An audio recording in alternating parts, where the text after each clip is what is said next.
los socios aquí en la Isla Wheelhouse y el artífice, el creador, prácticamente restaurador de esta guagua que tenemos a nuestras espaldas. Aunque usted no lo crea, es una antigua guagua de bomberos que se transformó por completo para convertirse en una barra, en la pieza maestra de este espacio tan hermoso que tenemos aquí en la Isla Wheelhouse. So I was born into it.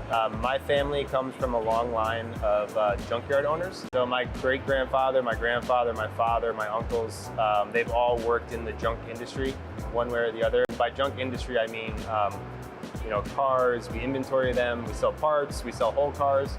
So from the beginning is when I got into cars. So I would say my early teens, I'd always go to work with my father, and I showed an interest very early on in fast cars, all cars really.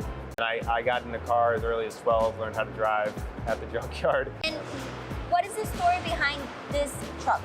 This truck was my first purchase as me going into business in the culinary world, actually.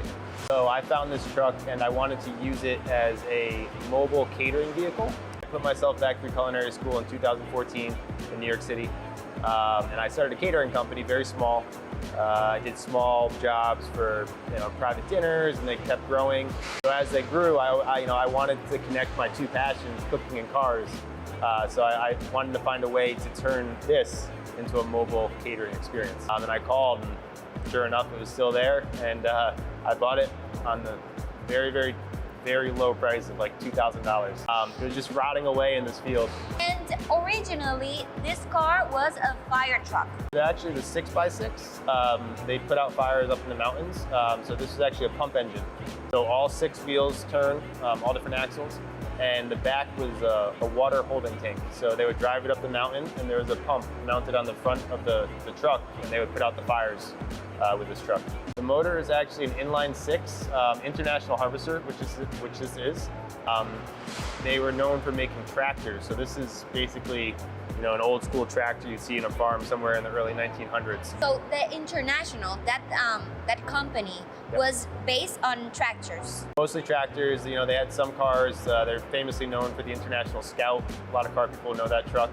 Overall, it was no big dents. There's a lot of rust, but just it's been sitting, rotting away in the field for 30, 40 plus years, so it needed a lot of rehab. I did the majority myself. I had a lot of help from friends of the family that are in the industry as well. So I had a buddy, Bobby Codling, who helped me with the paint. My brother-in-law's father, Bobby Bloom, helped me with all the fabrication. But I did a lot of the sourcing and hard work myself. It was supposed to be a lot faster, but life happened. So, it ended up taking over 7 years. On the back side, I was gonna put a wood Argentinian style grill. But I ended up opening restaurants in between.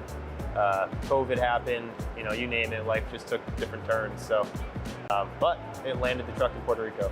To get this here, approximately $20,000 by the time you pay the import taxes and all the shipping and handling. But it is totally worth it because I haven't seen a truck like this one here in Puerto Rico. I haven't seen a truck like this anywhere.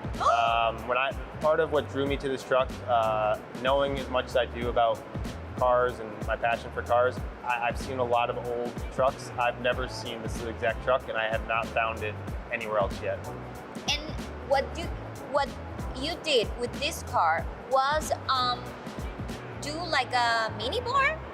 Yeah, so it was going to be a totally mobile. So for example, say if you were having a wedding, I'd be able to pull up with my crew.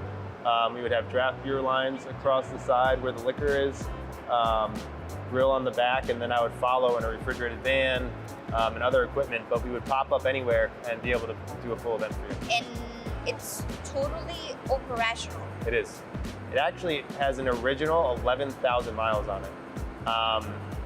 A lot of these trucks didn't get that much action, so they'd go to only the fires that were actually happening. So this was mostly, they call them parade trucks. They drive these in parades, and then they'd be just maintained and kept in storage.